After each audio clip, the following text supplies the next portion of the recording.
Hey everybody, Raven here, and today I want to share with you what I picked up at the Lawton Oklahoma Coin Show this last weekend.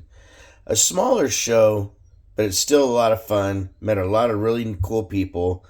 Got to see Joe from the Nest. It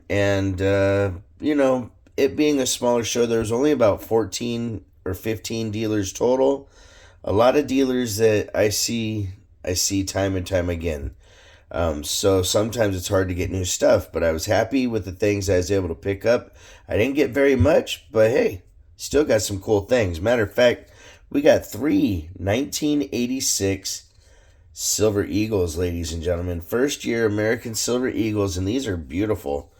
Great condition. No dings, no scratches, no issues, which I was really happy because a lot of times you see these and they're really overpriced when they're not graded.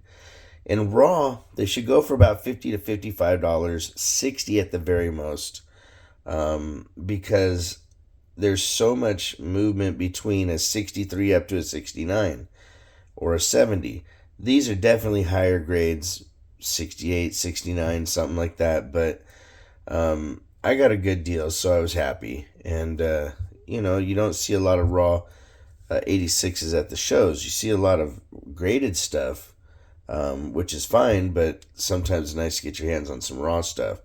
Then I got an 1887 Morgan right here, MS65 NGC slabbed and certified. It's got some really nice edge toning right here starting to happen in the field and around that side there.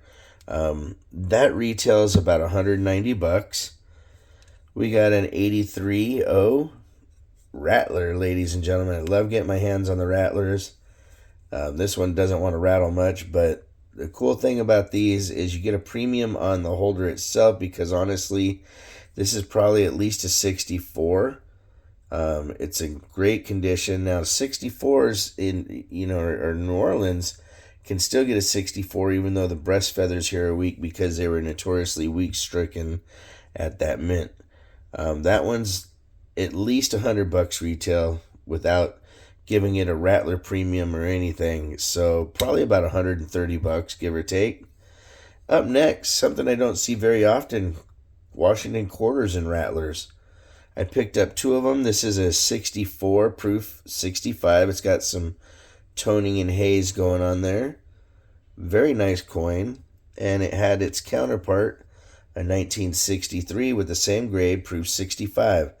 Now this one has really nice cameo on the reverse. The front, not so much. I mean, you do see it when you turn it to certain light, but for cameo, it's really got to be in any direction. These two you'd probably find at a shop retailed about $20-$25 at the most, because even in really high grades, these don't command the kind of money that you would think, but they're still really cool. This next one, very nice 1936 Denver Buffalo nickel with a very slight rotation in the die. This one right now worth about $85 or so, but if it got regraded, which it could or may, there's a good chance that it gets a better grade because of the way that they graded back then compared to what they do now. That one would be worth, I think, in the neighborhood 100 and something plus if it got regraded. But as it stands, it's a really cool coin, nice holder, and you get the rattle. But the really cool part of this, though, is making sure you attend these local shows that are in your area. You never know what you're going to find. There's always really good people. We had a lot of fun there. And even though I didn't really make a lot of sales, I'll return. It's about supporting each other and supporting the community as a whole. Eventually, this show will grow. We'll get more dealers, and it'll be a lot of fun going forward. If you want to correspond, it's ravenhawkcoins@gmail.com. My P.O. Box is 721296, Norman, Oklahoma, 73070. Like always, please make sure to take care of one another, and we'll see you real soon. Ravenhawk Coins, have a great day.